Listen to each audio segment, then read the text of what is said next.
Ross, you're a third-generation family member of the Brown Brothers, so you've been with this business for a long time. What does Brown Brothers mean to you? What does it represent? Oh, Sally, it's really been my life, and I came back to the business when I was 17, and really I've seen the changes here have just been extraordinary. I often say to people, I've never had a dull day. I had some bad ones, but never a dull one, because there's so much change, and we've seen this industry go from being a cottage industry with a family farm to vineyards and wineries now, and we enjoy an international market and international clientele, and to see all that and be part of that in a lifetime in an agricultural setting has been sensational. Well, you are a very big company, yet it's still family run, family owned and run, it's amazing. But take me back to where it all began, when your grandfather at just 18 years of age planted the first vineyards, is that right? The first vines? That's right, and at that time there was quite a lot of vineyards being planted in Victoria, and he got on the bandwagon, and this area was actually noted then for table wines, where most of the production in Australia at that time was fortified. So there's always been a cult of being different at Brown Brothers. We have a natural innovative style, and right through our history we can track our innovation as being the sort of core competency that's made us different to our competitors. Obviously it's a family business that lives off the land, so you've had a lot of highs and lows, but what stands out in your mind? What were some of the highlights? Well, the highlights are sometimes lowlights, because in 1968 we lost our entire crop, and all our vines were just immediately around the winery here. We only had one lot of 10 hectares of vines, and we lost the total crop in that year. And out of that adversity we realised that we couldn't have all our production in the one location, and from that point on we started to expand into new geographical areas, and the concept of matching different wine styles to different climates has really become a company passion.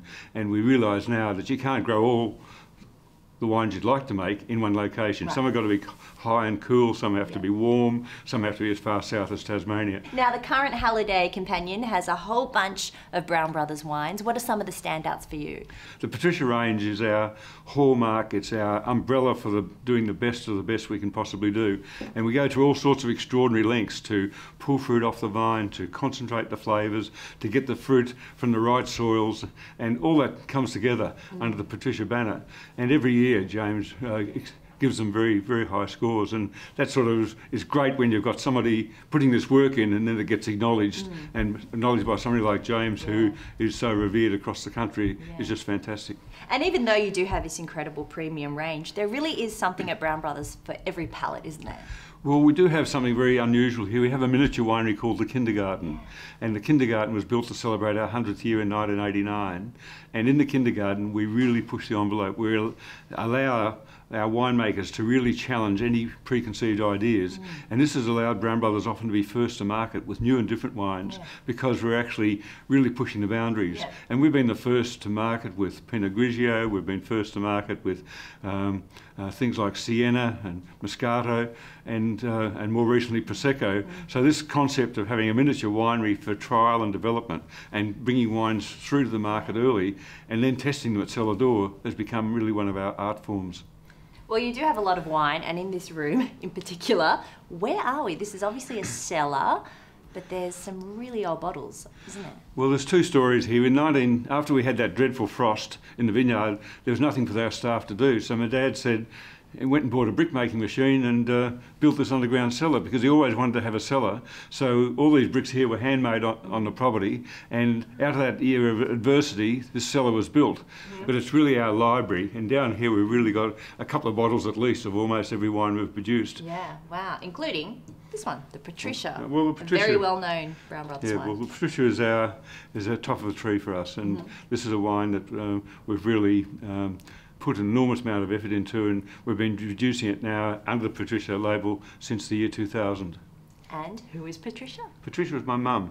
Oh, how lovely. And in Brown Brothers, I had a father, John Brown, I had a brother, John Brown. Everybody was a Brown male, and behind this family was a woman who actually spoiled us rotten.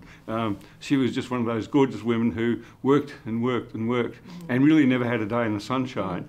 And when we had to come up with our new iconic label, the very best wine we could possibly produce across the company, we thought, well, what are we going to call it? And somebody said Patricia, and we said, well, we have no choice. And So Patricia has become sort of recognised through the very top of our range. And when I went to my mum and said, can we put your name on the label and will you sign it? She burst into tears and said, Ross, that's fine, but they better be bloody good. All right, well, let's taste and see if it's good. I'm sure it is. I'm sure it is, Patricia. Thank you very much. So what are we looking for here in flavours and aroma? Well, this is a straight Shiraz. And straight Shiraz, you want to see some sort of generous ripe berry flavours, but we don't like the very big sort of bold Shiraz. We like something that's almost savoury, more spicy. Oh. And so this has quite a lot of fruit from the Heathcote vineyard, and this allows us to get that really savoury, spicy character. Nice. Smells lovely. Cheers. Cheers.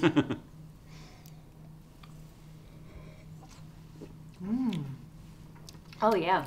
You can taste that spice. It's almost like dried herbs. And to me, there's two styles of red wine. There's those that sort of ripe and solid ripe berry flavours, and then there's the other style that's sort of more reserved and more about dried herbs and savoury. I do. This is the style that we aim for. Oh, and what is a good meal to have with this wine? Well, Shiraz to me says lamb. Lamb? Lamb.